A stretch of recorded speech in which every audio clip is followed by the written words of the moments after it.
Queen's park Oval में बारिश से बाधित एक और दिन भारत की जीत के लिए रोहित शर्मा और ईशान किशन ने टी मोड में स्विच किया। रोहित ने 35 गेंदों में अर्धशतक लगाया। टेस्ट क्रिकेट में उनका सबसे तेज। इससे पहले की पदोन्नत किशन ने 33 गेंदों में अर्धशतक के साथ ऋषभ पंत का लगभग सटीक प्रतिरूपण किया, जिससे भारत ने वेस्टइंडीज को 365 रन का लक्ष्य दिया। स्पिनरों के लिए अधिक अनुकूल पोर्ट स्पेन की पिच पर मेजबान टीम ने दिन का अंत 2 विकेट पर 76 रन पर किया।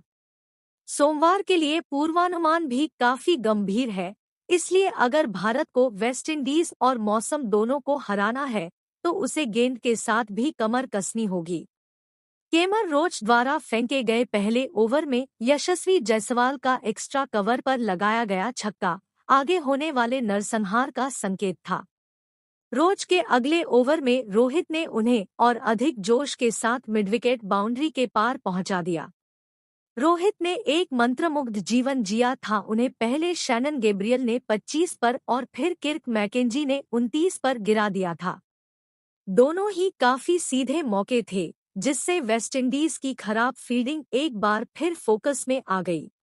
जून से जुलाई में एकदिवसीय विश्व कप क्वालिफायर में वेस्टइंडीज ने मैदान में कई मौके गंवाए थे। सफेद गेंद के कोच डेरेन सैमी ने उन्हें सबसे खराब क्षेत्ररक्षण टीम करार दिया था। रोहित ने रविवार को वेस्ट इंडीज को भुगतान किया, इससे पहले कि वह अंततः फाइन लेग पर पकड़े गए, जहां अल्जारी जोसेफ ने इसे गड़बड़ नहीं किया। इसके बाद जायसवाल ने भारत को 12.2 ओवर में 100 रन तक पहुंचने में मदद की। टेस्ट क्रिकेट में सबसे तेज 3 शतक जहां ज्ञात है। जब जायसवाल ने और भी आगे बढ़ने की कोशिश की तो उन्होंने 30 गेंदों में 38 रन बनाकर जोमेल वारिकन की गेंद पर स्लॉग स्वीप करके विकेटकीपर को कैच थमा दिया। खराब मौसम के कारण दोपहर के सत्र में केवल 3 ओवर की अनुमति दी गई, लेकिन एक बार सूरज निकलने के बाद किशन ने वारिकन को मिडविकेट सीमा पर सफलतापूर्वक स्लॉग स्वीप कर दिया। किशन ने पंत की तरह एक हाथ से छक्का लगाने से पहले वारिकन के सिर के ऊपर से सपाट बल्लेबाजी भी की। किशन द्वारा एक हाथ से लगाए गए छक्के के साथ अपना अर्धशतक पूरा करने के कुछ क्षण बाद रोहित ने भारत की दूसरी पारी 24 ओवर में 2 विकेट पर 181 रन पर घोषित कर दी। शुभमन गिल ने उस कुल में 37 गेंदों पर नाबाद 29 रन का योगदान दिया था। भारत जीत के लिए जोर लगाने की स्थिति में था। इसका श्रेय मोहम्मद सिराज को भी मिला, जिन्होंने वेस्टइंडीज को पहली पारी में 5 विकेट पर 229 रन से 255 रन पर आउट कर दिया था। भारत के अनुभवहीन तेज आक्रमण के अगुआ सिराज अपनी क्षमता पर खरे उतरे और चुनौतीपूर्ण परिस्थितियों में 60 रन देकर 5 विकेट लेकर अपने करियर का सर्वश्रेष्ठ प्रदर्शन किया।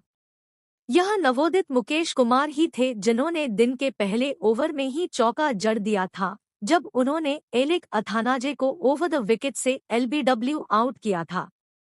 ऑन फील्ड अंपायर माराइस इरास्मस द्वारा आउट दिए जाने के बाद अथानाज लगभग तुरंत समीक्षा के लिए गए, लेकिन हॉकाई ने सुझाव दिया कि यह सिर्फ लेग स्टंप से टकराया होगा। अथानाज खुद को थोड़ा बदकिस्मत मान सकते हैं।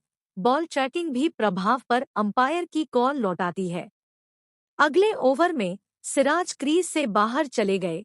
जेसन होल्डर को इनवर्ड एंगल के लिए खेलने के लिए उकसाया, लेकिन गेंद दूर जाकर स्विंग हो गई और किनारे को चूम गई। सिराज अपने वॉबल सीम इंडकर और आउट स्विंगर के साथ पूंछ को काटने के लिए आगे बढ़े। उन्होंने मैदान से बाहर भारत के खिलाड़ियों का नेतृत्व किया और गेंदबाजी कोच पारस माम्ब्रे ने उनका गर्मजोशी से स्वागत किया। भारत को वेस्टइंडीज को पहली पारी में आउट करने के लिए चौथी सुबह 8 ओवर से भी कम और 1 घंटे से भी कम ओवर की जरूरत थी।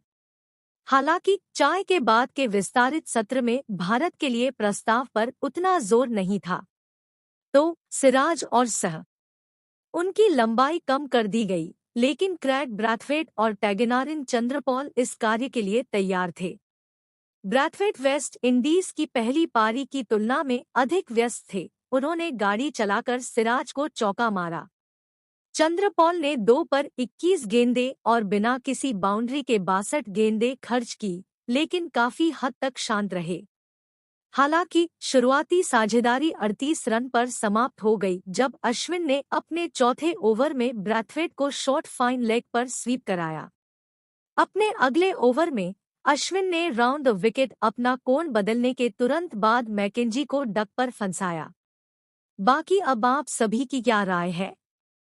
भारत वेस्ट इंडीज के बीच रोमांचक मैच के बारे में अपनी कीमती राय है हमें नीचे कमेंट में जरूर बताएगा।